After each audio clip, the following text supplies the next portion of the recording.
কোনো কাজ কাম করে খাওয়ার মতো কোনো তৌফিক নাই, কি করবো? রফিকুল ইসলাম অসুস্থতা তাকে এতটাই কাবু করেছে যে কোনোদিন স্বপ্ন দেখার সাহসও করতে পারেননি। বেঁচে থাকাই যার কাছে যুদ্ধের মতো, স্বপ্ন তার কাছে সত্যি আকাশ ছোঁয়া। বাবাও ছিলেন শারীরিকভাবে অসুস্থ, কিন্তু শক্ত খুঁটি হয়েছিলেন যতদিন বেঁচে ছিলেন। বাবার মৃত্যুর পর বাকি ভাই বোনও নিজের জীবন নিয়ে দূর দূরান্তে চলে যায়। বাবাকে হারানোর পর কি করবেন বুঝতে না পেরে দিকভ্রান্ত হয়ে জীবিকার তাগিদে অসুস্থ শরীর নিয়ে ৮-১০ জনের মতোই ঢাকায় চলে আসেন। অনেক দিন বেকার থাকার পর একজনকে দেখে চা বিক্রি শুরু করেন।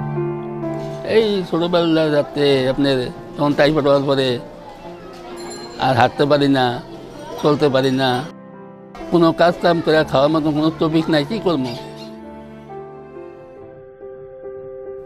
২২ বছরের সংসারে ৩টি সন্তান রয়েছে। বয়সের সাথে শরীরের ভারও বেড়েছে। শরীর এখনও খারাপই থাকে।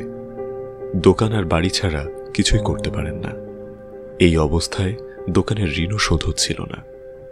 চিন্তায় শরীর যেন আরো বেশি ভেঙে যাওয়ার মতো অবস্থা। যেখানে একজন সুস্থ মানুষের পক্ষেই জীবন সংগ্রামময়, সেখানে শারীরিকভাবে অক্ষম রফিকুল ইসলামের জন্য এই পৃথিবী যে কত বড় যুদ্ধ ময়দান তা ধারণা করাই যায়। রফিকুল ইসলাম যখন জীবনের কোনো কুলি পাচ্ছিলেন না, হতাশা ও ব্যর্থতায় জীবন যখন দুর্বিষহ, তখন আশার দূত হয়ে আসে মাস্তুল ফাউন্ডেশন। সব কিস্তি শোধ করে রফিকুল ইসলামের বোঝা দূর করে দেয় মাস্তুল ফাউন্ডেশন। দোকানের জন্য মালামালও কিনে দেয়। মাস্তুল ফাউন্ডেশন থেকে আপা এবং স্যার আসছিল, আমাকে সাহায্য করছে, এই জন্য অনেক অনেক ধন্যবাদ।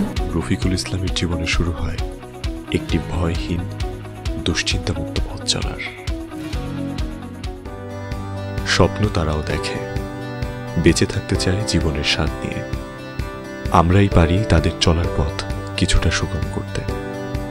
আপনার জাকাতের সামান্য অনুদানী হতে পারে তাদের মতো অসংখ্য মানুষের জীবন সম্বল। তাই এগিয়ে আসুন মাস্তুল ফাউন্ডেশনের সাথে।